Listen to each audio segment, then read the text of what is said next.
Ladies and gentlemen, boys and girls, now obviously the game is almost out a month. I felt like I needed to play the game first and kind of understand what the tactics and settings are. So obviously now that I've played and I've adapted and I've seen what people have been using, what's the best settings, we've got the best possible settings right now in FC26. Let's get into it. Man, come on, you already know MMOEXP, the best coin website to get your FC26 coins. Get a huge jump start to your teams. I'm talking Mbappe's, I'm talking some of the best cards in the game, man. META, that's code META for the best cheapest coins.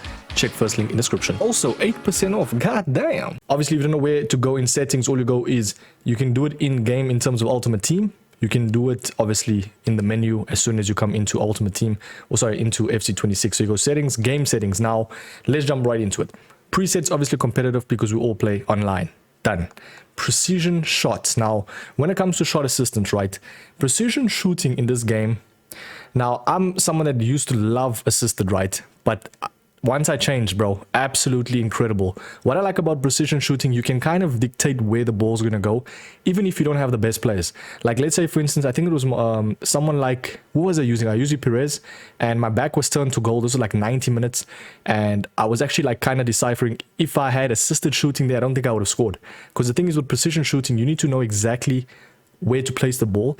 Sometimes, yes, you can shoot to literally the corner flag or the throw-in, so you just have to adapt and kind of learn. I think the best way is probably jumping into like squad battle games, or even just jumping in the fire, going into rivals games. Trust me, it's a reason why a lot of pros use precision shooting, but I can understand sometimes though, in instances where like you threw on goal, precision shooting can be detrimental sometimes, to the point where like with assisted, it would have just been an easy goal. You don't need to be doing too much, you get me? So you can kind of play around with it and see, but in my personal opinion, I feel like the better players use precision shooting, just how it is. But yeah, assisted is also a good one to use. I feel like this is if you a diehard FC fan or FIFA fan, and you've been playing the game from the jump, you used to assisted, jump over with assisted right there. And I feel like it's also for the guys that just came and started out. I would recommend going to precision if you're just starting out, because then you'd adapt quicker, because it's obviously like a new thought in mind. But overall, man, you can obviously kind of decipher which one's better. Personally speaking though, more of a skill gap with precision shooting. Now when it comes to passing, with this one, everyone seems to just kind of skim through this. Now I was actually looking at obviously ChatGPT. I was looking at on Samsung, the app, and they were saying that obviously when it comes to passing assistance, the way it works is assisted is obviously the highest help that it obviously recommends. So if you like don't really know how to play the game, I'd say go assisted for like each specific category. It's the highest help. And then we've got semi, which is in the middle, kind of the balance, you know. You have some aspects of power, but you also must be precise with your aiming direction. And then also we have manual, which is no help at all. So if you feel like, for instance, cross assistance, you don't like to have any assistant crossing, you can literally just go manual, and if it works for you, by all means. So that's kind of where the passing elements come into play. But I feel like these tactics right here is what everyone kind of uses, you know, when it comes to through pass. Having it on like in that middle ground is perfect. You don't want the game, you know, helping you too much, or you don't want the game, you know, being detrimental to you. You know, you want to have that middle ground. Same thing with lob ball, through pass. Anything with through passes, I feel like works. And then ground pass assistance is on assisted. I've always had it on that. Same thing with cross as well. Lob pass assistance. I think I used to have semi on cross assistance. I remember I used to have it on cross, and then I changed it to assisted. It just pretty much goes directly on the player's head compared to, you know, because it's assisted, it's the most help. So yeah, we got pass, receiver, lock, which is pretty much late. I think this is the best one. Animation start. Now I noticed if you don't have the best connection in this game, when it comes to like you have delay, and you know, like you don't have the best MS in terms of like millisecond delay response time, like let's say if it's above 50, if you're playing this game and it's above 50, fair enough to you, but I think animation start is the best. What this basically means is, it says pass receiver lock is locked at the very last second. So right at the player obviously kicks the ball, the benefit is it gives you maximum time to adjust your aim with the left stick. So obviously with late, let's say if you want to pass to a player and you want to quickly change it because the opposition is like marking that certain player you want to initially pass to, then you can change it because it's on late. And when it comes to animation start, this means the pass target is locked as soon as the passing animation begins, when your player just start to take a touch to kick the ball, which means the benefit is makes your passes feel much more responsive. So as I said, if you don't if you're having bad gameplay, by all means, I feel like animation start is the best, but most people use it on late that play the game. So I feel like late is the play right there. This setting, precision pass sensitivity kind of means if you want to fine tune like your responsive and like accuracy time in terms of manual precision passes to match like the play style. I think a lot of people use it on normal, but obviously high sensitivity though does mean obviously there's two options. It says high sensitivity means the pass direction is more reactive to small stick movements. So you have to bear in mind, like when it comes to your pass sensitivity, do you want it on high or normal? It's pretty much very self-explanatory. It says it offers quicker, snappier control, but requires very precise input. So if you have that intricate movements, then it might be detrimental, you know, without you knowing. So I definitely think the normal one is normal. So clearance assistance pretty much means directional, like everyone goes has it on directional as well. It is also kind of a thing that everybody has, as I said, but what this means is clearance assistance. So if you, let's say, press B or circle on a PlayStation, wherever you aimed your analog at, let's say if you clear the ball, it basically goes where your analog was aimed, if that makes sense. Pretty self-explanatory right there. Now, the main one, tactical or advanced defending, they're actually, funny enough, by the time I'm recording this, they're releasing a patch soon that actually is going to fix. I'll try and bring it up on the screen right here. Now, as you can see, new FC26 patch coming in. Shout out to EA FC26 news. Improved bruiser, which we all know. Well, I didn't know for time, I can't lie. I didn't know Bruiser wasn't working. So Bruiser Plus, what this does is it kind of helps out in terms of like advanced defending because it differentiates tackle types. So with the Bruiser, right, when you have someone with Bruiser Plus, it basically like shrugs the player off the ball, especially if you're holding A, obviously X on PlayStation. So essentially now that they are going to buff that, I think advanced defending is back, boys. I cannot lie, because I won't lie to you, Claudio Pina, Salma, all of those smaller bodied cards were absolutely bodiing Van Dijk. Bro, come on. That is not realistic at all. So it's actually a good thing that they've added improved bruiser and obviously block animation. So it's perfect right there to have obviously advanced defending. If you don't know what advanced defending is, as I said, it's literally differentiation of tackle types. It's pretty much tactical defending, right? But with the advancement of the A and / obviously X on PlayStation, differentiation, you know, of tackle types. So let's say, for instance, if you running with Van Dijk, right, and you want to shrug a player off the ball, now instead of with the tactical, it chooses for you, like you could say automatically. When you come over to the advanced, you can actually differentiate. So let's say if I want to shrug someone off the ball with Van Dijk, like Claudio Pina, for instance, I would hold down A or obviously press A, which is obviously X on PlayStation. Does that make sense? Hopefully I'm making sense right there. It's pretty much easy to grasp. But if you obviously a player that has played the game from the time being, you don't like this new nonsense that they've added, tactical is definitely the play because it's pretty much what we always used to use. It's just now with the advanced, you might actually be more of a, you know, advantage pretty much. So yeah.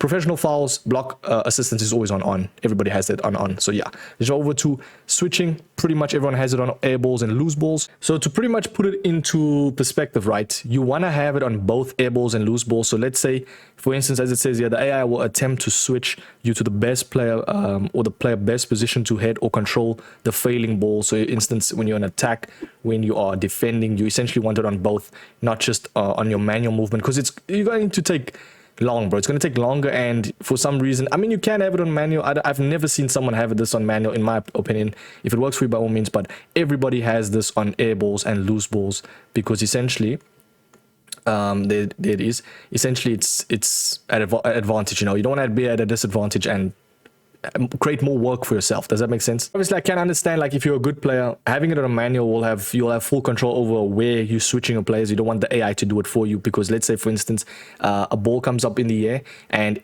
the game chooses a specific player for you, well, in what they think is the best player, and you didn't want to choose to that player. You get me? So it definitely does stem down to what you want, but most people have it on air balls and loose balls. It makes sense. Okay, this is a very interesting one as well. Auto switching, move assistance, pretty much training wheels for player switching. So many competitive players have it at none. For maximum immediate control, you know, if you want that quick, snappy auto switching. But if you have it on high, it can be helpful for more smoother feel or to prevent sudden stops, especially when defending. So essentially what this means is when you switch players, the new player that you control will continue their current movement running straight for a brief moment, if that makes sense. So the purpose is to make the player transition smoother and prevent the player from stopping or stumbling awkwardly, which can happen if you switch and immediately try to change the direction. So that's pretty self-explanatory, but most people have this on none right there, you know, if you want those quick snappy controls right there. But if you want it on, you know, what is it, if you want it on a more smoother thing, you can go high. But yeah, let's jump over to the next one, right stick switching. Everyone has this on classic, player relative as well. Now when it comes to player relative and ball relative, pretty self-explanatory. For example, flicking the stick forward will switch to a teammate who is in front of your current player, because obviously that is player relative.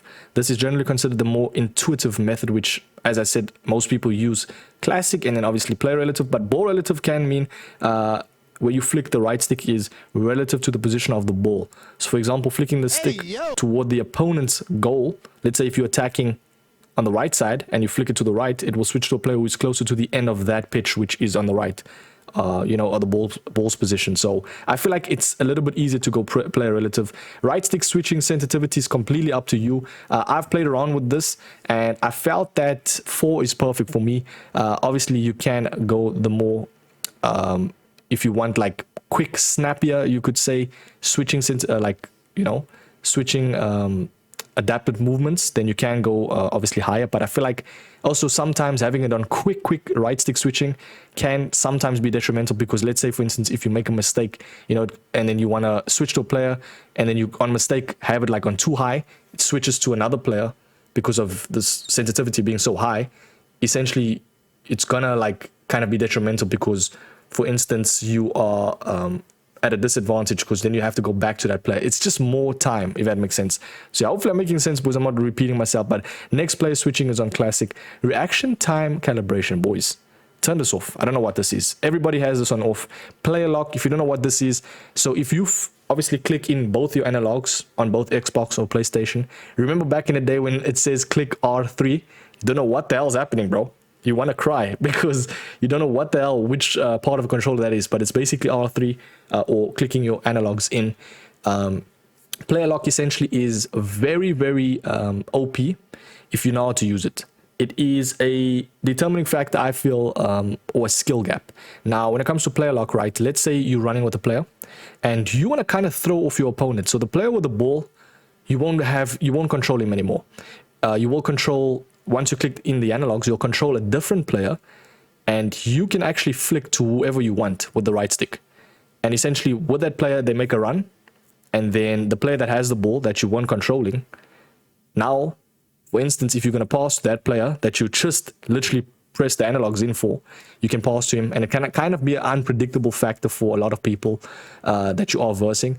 And it's very OP, man, especially like in the box. If you want to control a certain player, not with a ball but a different player, you know, it just makes very, very nice movements and stuff. So it's solid. Let's jump over to simplified skill moves. Pretty much if you're not a good skiller in the game and you don't know how to differentiate between skill moves, you know, or yeah, for that like instance, you can have this on simplified skill moves. It actually makes it much easier in terms of learning how to play the game. But come on, bro, if you've been playing the game and, you know, at least try to learn how to do a Ronaldo shot, bro, it's going to help you, especially with ball rolls as well. I think ball rolls is not actually included if you have this on off. I mean on, sorry. So yeah, definitely have this on off. And then obviously goalkeeper, save assistance on assisted, and default, pretty much everybody has that on. And then analog sprint is off. This one, very redundant, bro. The further you hold down RT, the faster the player will run. Bro, you don't want this. You want your player to be as fast as possible most of the time, you know? And then you want to kind of have just 2 switches off and on. If you want them to sprint, if you want them to jog, nobody jogs. I mean, sometimes you can, but pretty much jogging is without the RT or R2, you know, holding down.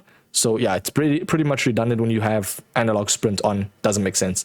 Let's jump over to the match now. All this stuff is all personal preference, you know, at the end of the day. But I would say the only thing to change is obviously authentic or competitive. We always play competitive in the FC experience, which is obviously Ultimate Team and stuff. But if you want to change it up, you can try authentic. Authentic ain't bad, bro. I can't lie, authentic ain't bad at all. when you're actually like trying to see how the game is, how they've actually positioned it, it's kind of nice, you know, when you're versing other players, maybe at home, you're versing your brothers and stuff. Trying authentic is actually pretty much realistic gameplay. It's nice, but yeah, that's pretty much not anything to do with Ultimate Team. So Ultimate Team competitive camera, what this does is it kind of pans to certain situations that you're in. I don't like this, I'll be honest. I disabled it as soon as I got it. I love co-op because you see the broad angle. You kind of see an aerial view of the whole map. So if you want to switch to your players, co-op is perfect. I don't have anything on co-op in terms of like the camera settings. I just have it straight up co-op, and it works wonders for me. But I feel like if you want to skill and stuff, tele-broadcast is always nice as well, from what I know.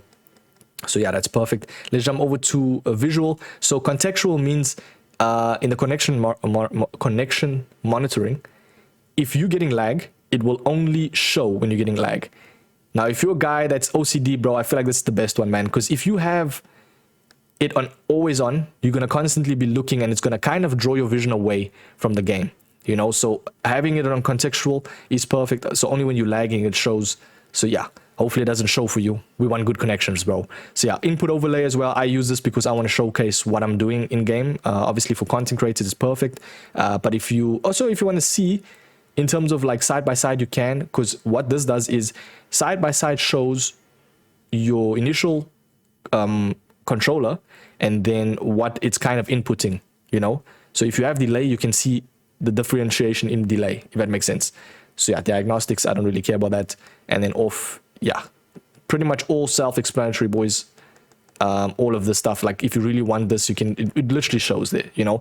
I normally have enabled plus overhead info because I want to see what player I have, because sometimes you don't know what player you have. Let's say if you have like, you know, certain players that look similar, maybe two gingers in the team, bro, don't cancel me, you know, like De Bruyne and who is Scotty McSauce, is he ginger? Yeah, you want to differentiate between the two, bro. Player name as well, Bellingham. Yeah, you can have all that play styles if you want, but yeah, this is pretty much just redundant stuff. And so what I've noticed is sometimes it makes more delay, you know, if you have something on. So you can kind of just copy and paste whatever I have it on here, but it's pretty much all the default settings, if I'm not mistaken. I'm trying to see, hold to skip, turn this off, because you don't want to hold in your button when you are obviously jumping into anything, versing opponents and stuff. You want to just quickly like skim through it. So yeah, player shadows. Now, I've seen this on off. It looks very weird. I mean, look at that. There's no shadows at all. It looks like a brain dead game, bro. Have this on. Stadium shadows off, though. When you are versing someone in the San Siro, no, bro. You don't want that. Camera shake on as well. I feel like this, you know, for me, I like to see sometimes visuals and stuff. So I have it on. Who cares? You can have turn that off if you don't want all that. But yeah, pretty much that's all self-explanatory, you know. And then I think the very last one's going to be, this one's so important, bro. Favorite resolution. It literally says it there. If you are jumping in and you want enhanced visuals, then you can just jump into, I don't know, a story game, bro. At this point, we're playing Ultimate Team. We're playing, you know, game modes and stuff. We want a favorite resolution because essentially we want the best possible connection, the best possible lowest delay. So favorite resolution is that.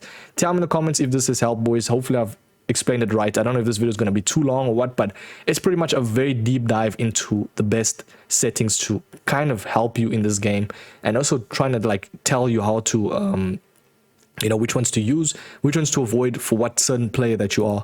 Thank you so much for watching, boys. I'll catch you in the next one. Probably do one in 6 months, you know, when if EA like have maybe included something, maybe they've updated something, we'll see. Thank you so much for watching, boys. I'll catch you. Cheers.